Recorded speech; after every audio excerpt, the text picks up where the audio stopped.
Jay Billis. Do you hate fun? College basketball is not the NBA. Yes, I agree that they should have better rules, but you should not arrest people because they storm the court.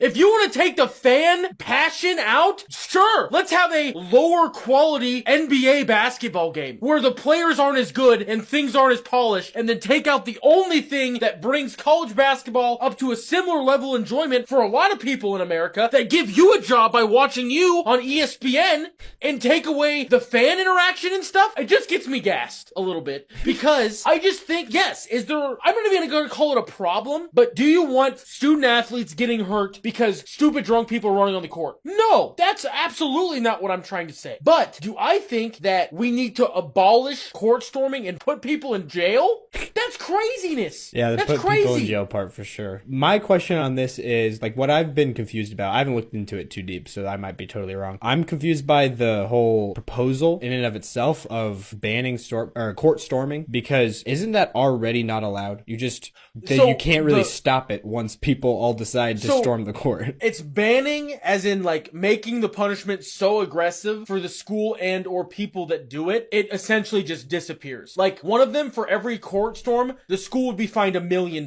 That is nuts. Or you arrest everyone that does it, according to Jay Billis. And I'm probably on the minority. I usually am toe for toe, step for step with Jay Billis. I usually like where the man's coming from. But that was a level of delusion that I cannot get behind. The part that's separate, because NBA and college basketball are the same game, but different. They're completely different. They're different products. And part of the thing, at least for me, and I think a lot of other basketball fans, if you choose to like any version of college basketball, it's because of the variability and the fan passion and all of that bundled into one is what like brings it up to like, it's okay that the basketball's not as polished and high quality and everyone's not as crazy good. Because you have this other extra element of just jazz hands, essentially. So cutting, like just getting, and what I think they should do, and I've seen this kind of everywhere, I don't have a specific person to give the credit to, is make it like an intentional thing. Like set up ropes or something and then have like a countdown. And then that would give people, and it doesn't, like 30 seconds. Give them 30 seconds to get off the court or to get security to get around them so when people are being dumb and running. Also, the thing that makes me mad is if it wasn't Duke, no one would care.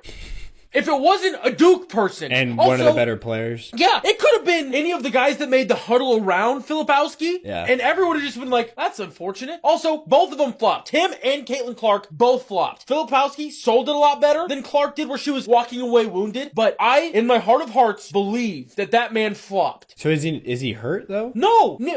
He's a little sore. When you say the exact same thing that Caitlin Clark said, or the Iowa people said, oh, just a little sore. You know what would make me sore? Playing a college basketball game. I probably would be a little sore.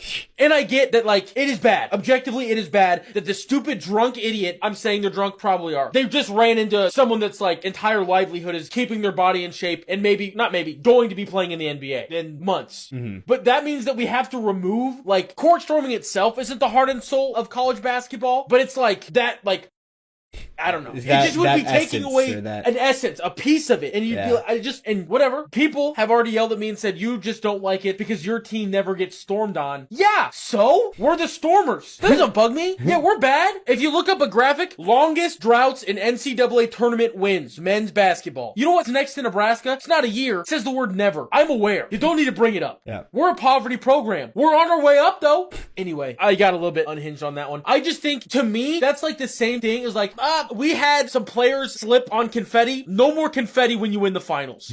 My other question is, I saw some people talking about how he shoved a fan, and I kind of saw, like, I didn't see a very good view, but I saw in the clip it looked like he at least extended his arm, did something to somebody right before he got hit. Was that anything? So, to me, I'm going to go on the Duke side. Let me put on my Jason Tatum hat.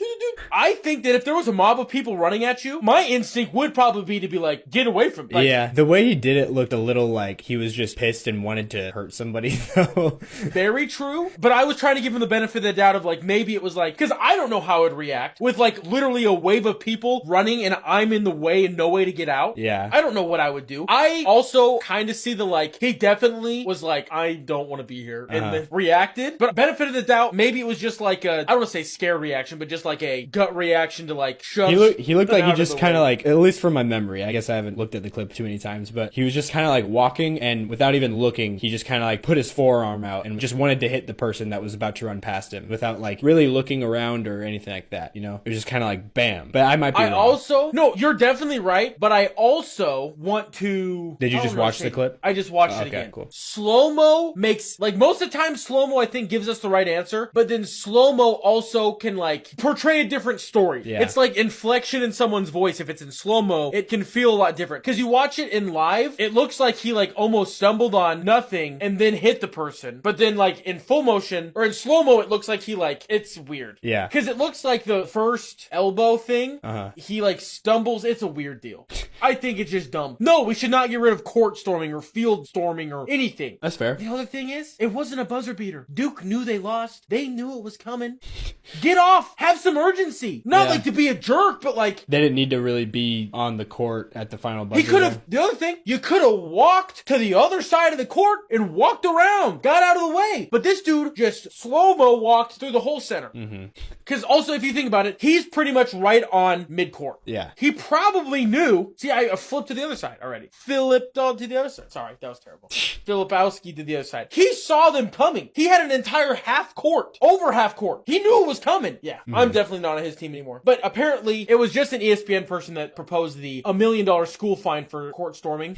It was an ESPN person? Yeah, Seth Greenberg. Oh, yeah. They have to implement a 1-minute grace period, which is lame, I think. Or the home basketball team is the one that storms the student section. Like the home squad goes full like Jerome Tang and jumps into the student section as opposed to vice versa. Because everybody knows the only people that storm the court is the student section. Duh. What? I'm so confused. So they jump into the student section. The home team, because it's usually obviously... Oh, the players. The players jump into the student section. That's just complete role reversal of like who has the energy of doing the... You know what I mean? That doesn't make any sense. Like the fans are the ones going crazy. Why would the players... I mean, they're happy, but why are they going to just run into... Like, it doesn't make any sense. Yeah, it's very dumb. Okay, yeah. That was Seth Greenberg that said that? Yeah. Well, him and Jay Billis are like two of the biggest college basketball analysts there are. But yeah, some weird opinions there. I guess I'm not a college basketball person, so I might be, you know, not in agreement with what the majority of that community feels, I guess. But yeah, I'm not sure. I was making sure that I was not misattributing the one that said that they all should be detained and given citations. That was Jay Billis. I did not want to misattribute the stupid idea to anyone else. Makes sense. That was very good. You did your due diligence on that one. And like I said, I'm usually, Jay Billis says some things that makes a lot of other people mad. I'm usually on like, okay, I get it. I see where we're coming from. Not this one. This one I'm about as anti... If Jay Billis is Christ, I'm... Never mind. What were you about to say? The Antichrist. Oh, okay. What did you think I was going to say? I didn't know if you said Pontius Christ. Pilate or something? I didn't know if you said Christ or not, because like just hearing you say if he was Christ, I was like, where is that going to go? Yeah, no, I'd be the anti because I'm anti, but that's a bad analogy.